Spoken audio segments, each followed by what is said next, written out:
is it something that's worth doing? Can it succeed? On the investment side, does it make a good investment? On the legal side, have they taken care of all of their bases so that they haven't done anything flaky in terms of incorporation, in terms of the way they've divided up the shares between people, so on. So again, these are lists. Here's your business, team, potential, market, customers. You saw that same score sheet that I produced. This echoes that. Investment. Does the financial model make sense? Do the sales cycles and revenue plan, cost structure, capital requirements make sense? What happens if you delay revenues by a year? What happens if the costs turn out to be 2x what you originally thought? That's sensitivity analysis. Are they raising enough money? It's Canadian companies typically ask for too little money, in my view. So if they need $250,000 to get to the next step, well, they'll ask only for $250,000 and not have any cushion in there, and maybe only take it one step and not two. They could have asked for $500,000 and been a much more successful venture. So watch out for that and go ahead. And often it's in the entrepreneur's favor to ask for more money. And in some cases, it may give you more of the company as a percentage of the whole. Legal. This is all the stuff. If you have a lawyer on the team, these are great. It's all the contracts, employment agreements, corporate charter and bylaws. Are they in litigation? Do they have patents? What's their insurance look like? All that. So typically, form a group. Don't do this all yourself. That's part of the power of an angel group. Develop a plan. Who does what? Communicate the plan and deliverables to the company. Hey, company, we love what you've done, but we're going to put you through some due diligence, and it's not going to be a good time for you. Give us everything you can. Convince us that this is a good opportunity. Don't hide anything. As soon as you see something that they're pulling back or hiding anything, then you've got the basis for a distrustful relationship, and those often don't work very well. Then you go off and you implement the plan. You go off and chunk through everything and get to the point where you've bottomed out on all your concerns. Let the company know that you're not going to invest in them until you've done this. So you have to complete it to each investor's satisfaction. If you're investing as a group, don't feel obligated just because your friends over there like the deal and you don't feel comfortable at it. It's your money. Don't put it in. And last but not least, don't negotiate a deal until you do the due diligence. If you're setting valuation and terms for a company, you want to know what you got. So it's almost like kicking the tires on a car and taking it for a test drive, and then you go in and you negotiate with the dealer to try to get the best price for that used car that's out there. Consider experts. There's a lot of people around in your community who are really good at specific domains. So if you've got a company that is trying to invent the next photonics device, as an example, call in the professor. I mean, I don't have a master's degree in photonics, but let's find somebody that does and go ahead and put him on it. You can often hire these people. A little bit of money, but a little bit of money will save you a lot of money in the long run. So it's a good thing to do.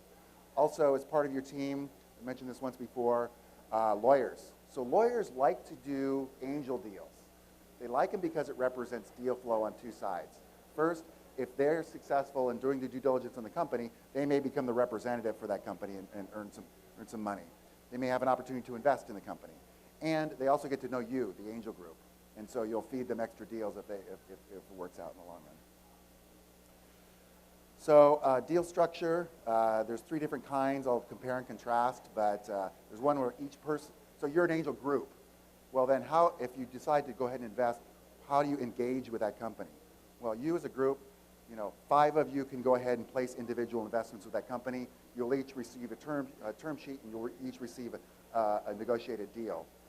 That's okay. It's just a lot of burden on the company itself because they have to deal now with 5 separate investors as they move forward. One thing that we do, and this is a US-based structure, there's similar Canadian structures, is to form an LLC, which is a limited liability corporation. It's a corporate structure that's a flow-through. So we all invest in this corporate structure, and the corporate structure in turn invests in the company. From a company perspective, it sees one investor, which they're a lot happier with. It's a lot easier to manage. And from our perspective, we divide up any profits as a function of the percentage that we invested in the company. So it's a good overall structure.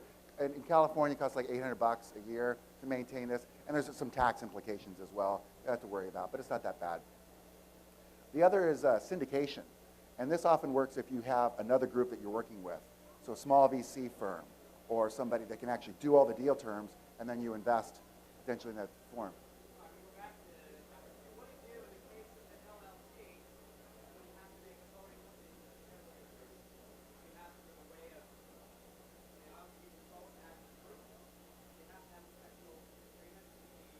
Okay, so the way, so we'll go through structure in a little bit, but there's two main types of investments. One's a convertible note, and the other is a priced deal.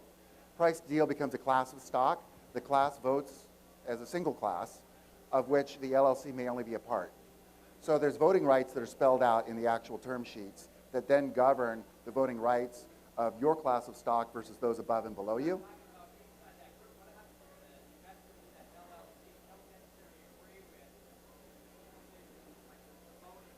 That's a good question. I haven't seen it happen. Not yet. Doesn't mean it won't.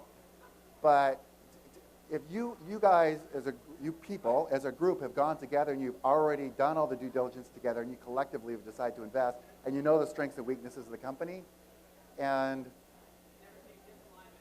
I haven't yet, but that does not mean it's not going to happen. Please.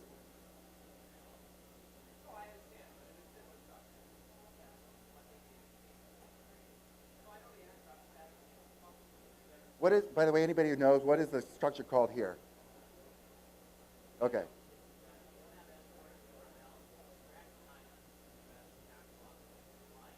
Okay.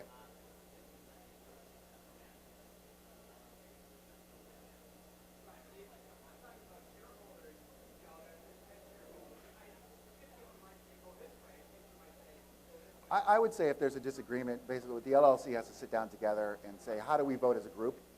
And so they would have to come up with a unified front position based on the relative ownership of each one of the participants in the LLC. Okay, then